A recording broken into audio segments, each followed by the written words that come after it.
Hello, everybody. This is Clay, and this is Railings of the Way. Wanted to give everybody a brief update on what's going on today and where we're at with this thing with my eyes, and to tell everybody thank you. I can't say this enough. Um, you've been such a blessing to Mary and myself in the last 4.5, 5 years. Some of you for longer than that, but especially in the last 2 months. It's been a I won't say it's been a difficult journey. It's been a different kind of journey for us. Neither one of us is strangers to medical emergencies, that sort of thing. But the last couple of months have been a little difficult for both of us. Um, when you walk by faith and not by sight, things take on a different perspective. And literally this time, twice now, I have had to put my money where my mouth is and to some degree learn to walk literally by faith and not so much by sight. Not that I couldn't see, not that I was completely blind, because I was not. I just lost some of the vision in my right eye back last month before Christmas, a couple, 2 or 3 weeks before Christmas.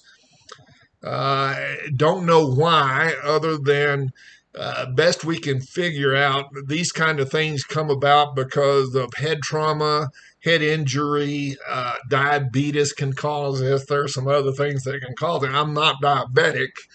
I've been very careful in the last few years to watch my diet and make sure I don't become diabetic because it is prevalent in our family, on both sides of my family. And it's something that I don't want to participate in. Now, if it happens, it happens, but we're trying to prevent that. But that's neither here nor there. I'm not diabetic, and so the only thing we could think of that would have caused this was I have had several head injuries in the last few years.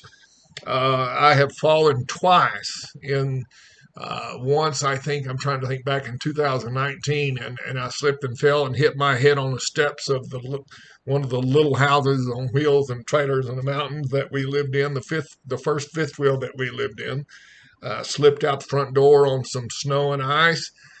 Feet came out completely behind me. I fell literally and hit my head first on the metal steps, bent those puppies with my hard head before the rest of my body ever hit the ground.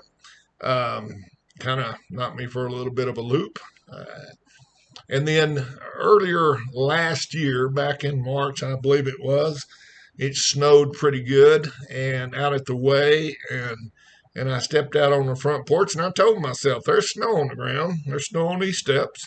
You need to be careful. I had both hands full. I swapped the load over to one hand so that I could grab the rail and walk down the steps. And no sooner I'd taken the first step and the legs went out from underneath me. Again, I went flat and hit my head before I hit anything else on the second step from the bottom, and then I bounced and rolled around, and it knocked me out, and I lost a feeling on the left side of my body. Uh, that's when we thought my neck was broke, and for all practical purposes, it was. But we've healed from that, and so that's what I think may have caused it, but who knows? Nevertheless, whatever it was, last month I had a retina detachment in my right eye and had a tear in the left eye, believe it or not.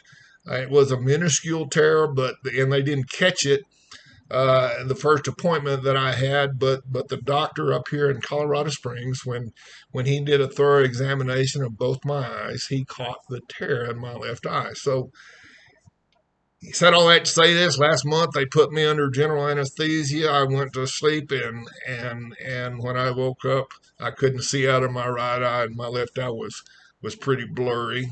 And but we recovered from that and got through all of that, and I got to watch this gas bubble that they put in my right eye. I watched it disappear.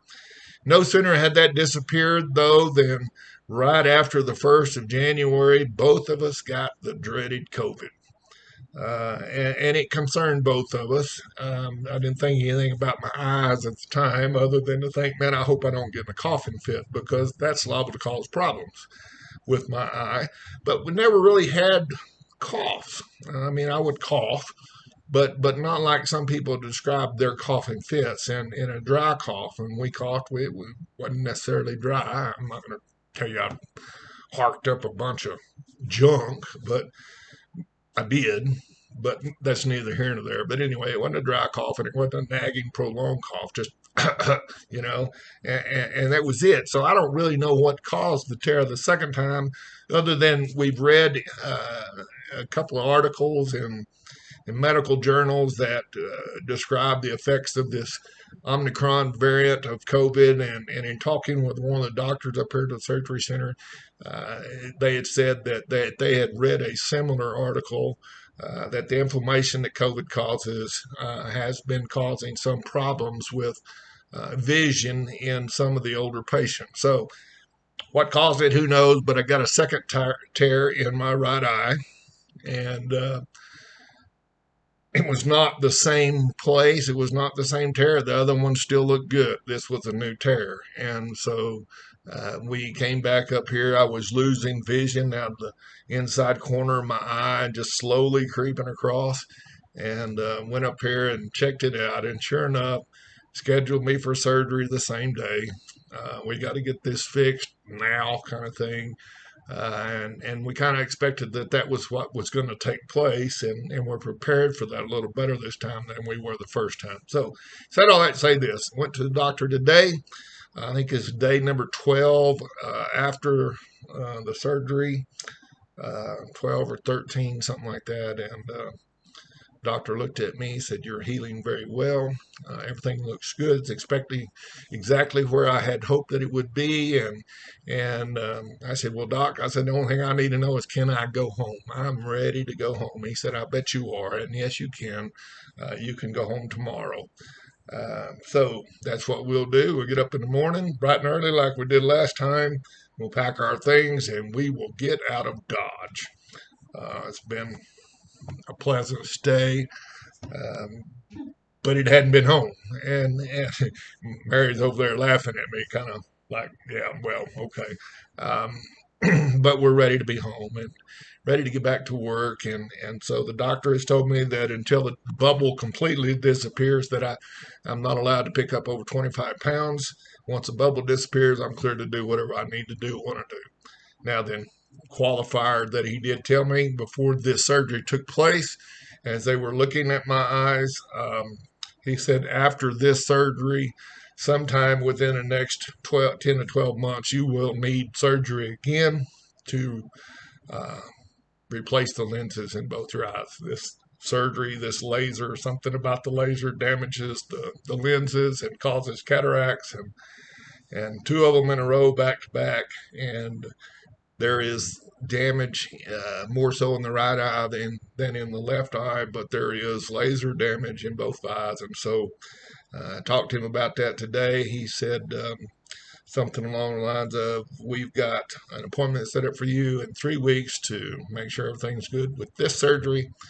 And if everything still looks like it does today, if everything progresses like it has progressed so far, I'll clear you to do the surgery for the cataracts." And so sometime and I just told him, I said, "Well, as soon as we can get it set up, let's get it set up and get it done with, be over with, so we can get that behind us and we can move forward." And so that's what we're going to do. So said all that to say this: I'm going home. Thank you for your prayers. Thank you for your support. Uh, Thank you for just caring about us and caring about those that we minister to on a regular basis. So for now, signing off from the motel room in Colorado Springs. Uh, Next time you see me, Lord willing, we'll be back at the Mission of the Way, and maybe we'll do a video about some of the things that we do there on a pretty regular basis. Until then, shalom, be blessed because you are. And always remember to be a blessing to others because you can. Until next time, God bless you all. Shalom. Bye bye.